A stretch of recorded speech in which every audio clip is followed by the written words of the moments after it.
Okay mga kababayan, Chris Ulo po at welcome back po ulit dito sa ating YouTube channel.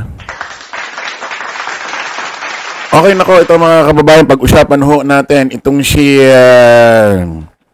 Vice Mayor Baste Duterte na kung saan dinudumog ho ng netizen ng bash.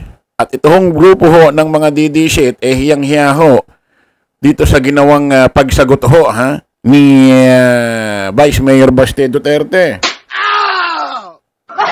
Kasi mga kababayan, sumagot na ho itong si Vice Mayor Baste Duterte. Kasi kung matatandaan nyo mga kababayan, nung isang araw, itong si Baste Duterte, naghamon ho, naghamon ho ng suntukan dito kay PNP Chief General Torre. Balikan ho natin yung kanyang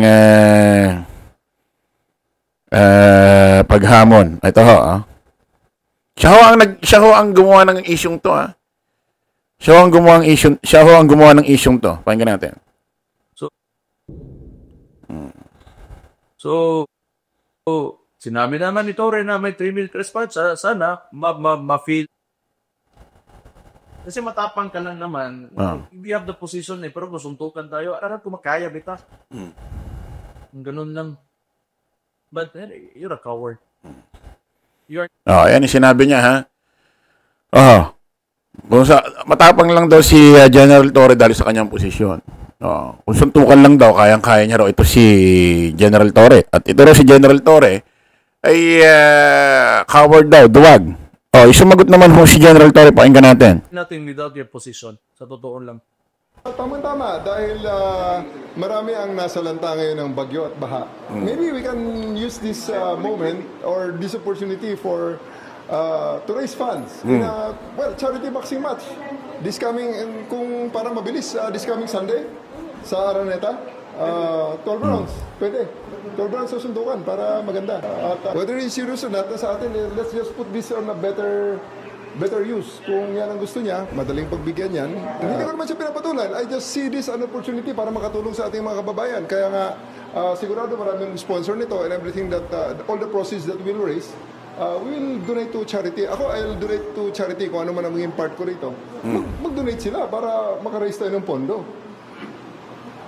Pay-per-view. So ngayon mga kababayan, walang pakemi-kemi tinanggap ho ni PNP Chief General Torre yung hamon ho ni Vice Mayor Baste Duterte. Pero wala naman ho sinabi si General Torre na muna kayo, ipon muna tsaka ako lalaban. Hindi. Kung ano lang ang matanggap doon lang. Actually, matuloy or hindi matuloy ang laban, magcha-charity work sila sa linggo. Doon ho sa Rizal Memorial Stadium. Doon ho sa Maynila. Alam ko sa Maynila yan. O matuloy man o hindi. Ngayon mga kababayan, actually, ang tagal pa nga sumagot ni Vice Mayor Baste Duterte rito nagte-training na kanina si General Torre. Ngayong hapon sumagot ho itong si Vice Mayor Baste Duterte. Nako po.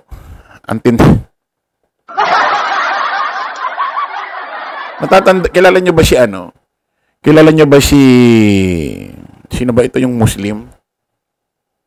Nakalimutan ko lang si ano bang pangalan nito? Carbonell. Yung dating broadcaster din yata sa Davao. Nung bata-bata sila ni Digong, dalawa. Nagbablog ngayon yun si Carbonell, yung Muslim. Ang kwento niya, hinamon daw siya ni Digong sa Davao. Barilan. Umatin daw ito si Carbonell. Doon mismo sa pinag-usapan.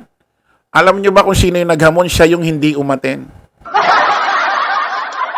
Umatin ho si Carbonell. Hinarap ho nagpunta ho doon sa place nila. Hindi ho nagpunta si Digong. Pero siya ang nag-aya.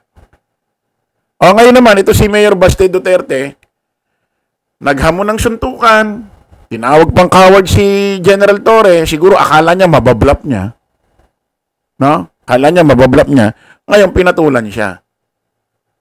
Ngayon pinatulan siya, tinanggap yung hamon niya, ang dami niya naman palusot.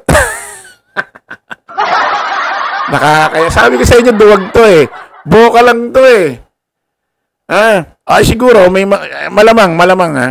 Itong mga DD shit na to, alam nilang duwag si Baste. Kaso, kailangan nilang tanggapin yung ganitong style ni Baste para mapanindigan nila na DD shit sila.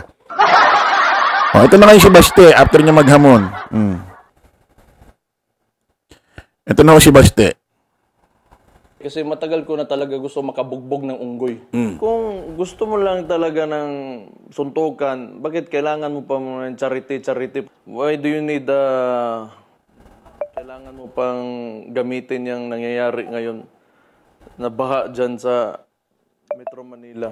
If you're really serious about this, kung gusto mo yung charity na yan and you've laid some conditions, then let me lay my own conditions for the event. Kung serious ka talaga ha, these are my conditions. Pakiusapan mo yung amo mo na presidente and let it come out of his mouth that all elected officials should undergo a hair follicle drug test. Papalagan ko yung charity mo na yan. Wala problema. Kung if it will answer the issues nitong bansa natin, I can do that. Pumunta si Marcos agad-agad sa Amerika. Ay, sandali. Biglaan May niya. sumingit. Hindi yan planado. Sumingit yung video ni Banat Bay. Mga kababayan, halatang halata, obvious na obvious, itong klase ng paliwanag katwiran ho ni Baste, sobrang hilaw. Kumbaga sa may masabi lang, no? Makagawa lang ng excuses. Unang-una, walang ginawang kondisyon si General Torre. Wala siyang sinabi na, kailangan meron tayong pondong ganito, makapagbuo muna tayo ng funds na 10 milyon bago matuloy, bago kita tanggapin yung hamon mo. Walang ganon. Walang ganon. Wala rin sinabi sa part mo na may mag-charity sa part mo. Wala. Na bumuo kayo ng funds, wala. Hindi mo pala naiintindihan. Ang tanga-tanga mo naman, Vice Mayor. Actually, yung may mga gustong magkusa lang. May mga gustong magkusa lang. Actually, matuloy man ang hindi ang laban, pumunta ka man o hindi, tuloy ang kanilang charity works. Walang kondisyon doon. Ang kondisyon, yung ginagawa mong style. At yung klase ng kondisyon mo, malayo sa katotohanan. Gumagawa ka ng isang kondisyon na alam mo na hindi po pwede mangyari para hindi matuloy ang iyong laban. So, itong mga ganitong klaseng diskarte mo, basang-basa. Basang-basa, Vice Mayor Baste Duterte, basang-basa. Napakalayo sa katotohanan. Isipin mo, Friday na ngayon. Linggo na kayo maglalaban. Gusto mo lahat ng elected official magpa-hair follicle test daw. Siyempre, walang magagawa ang grupo ng mga DD shit kundi tanggapin ho itong kanitong klaseng pahayag ni Baste na kung saan hilaw na hilaw. Halatang walang kalaman-laman. Yan ang hirap sa'yo Mambablap ka, manghahamon ka, tapos pag pinalagang ka, ang dami mong kondisyon. Dapat nung una pa lang sinabi mo na yan. Di ba? Ang problema naghamon ka Ngayon na tinanggap yung hamon mo, ikaw ang magpapalusot. Parang ang nangyari dito kay Vice Mayor Baste Duterte, parang nag-jet ski move. Parang nag-jet ski move. At diba si Digong, sabi niya pag nanalo siya bilang presidente, sakay daw siya ng jet ski, punta raw siya sa Scarborough Show, hawak yung watawat, tutusok niya raw doon sa teritoryo natin. Bahala na raw ang China kung anong gawin sa kanya, mamatay siya. Total, matagal niya na raw daw gusto maging bayani. Di nanalo na siya. Nung nanalo siya, binalikan ng mga reporter, mainstream media, netizen, yung ganong klaseng pahayag niya about China. Ano sagot niya? Yung mga naniwala sa kanya sa ganong pahayag, mga estupido daw. So, ito si Vice Mayor Baste Duterte, nag-jet ski move ho ito. Sabi na nga ba, duwag ito, yung mga ganitong klaseng, alam mo, Vice Mayor Baste Duterte, pag nagpunta ka ng Metro Manila, yung ganyang style mo, hindi paniniwalaan dito. Hindi paniniwalaan yan. Halatang duwag ka. Putik mo, baka mula nung pinanganak ka, nabuhay ka lang, lumaki ka lang ng laging may kasamang bodyguard eh. Ha? Yung hinahamon mo, bago naging pulis siya, may mga pinagdaanan training yan. No. Ikaw, paano ka naging mayor, naging vice mayor? Dahil lang sa tatay mo. Tapos, ganito, tulong dito, tulong ganyan sa, tulong kuno. So, ano to? Talk shit lahat ito. Balik na tayo sa dating issue kasi, ano to? Ngayon, napatunayan nyo na si Vice Mayor Baste Duterte, duwag.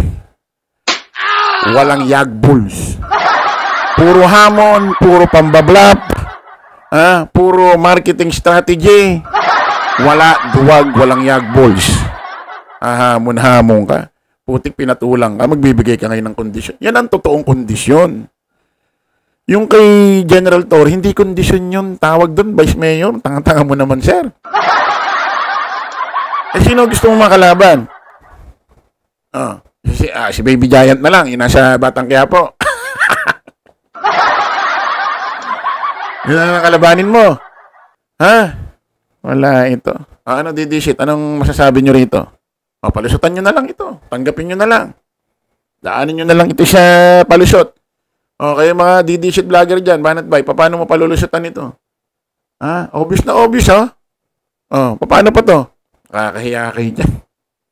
Kita-kita ulit tayo mga kababayan sa panibagong vlog. Bye-bye po.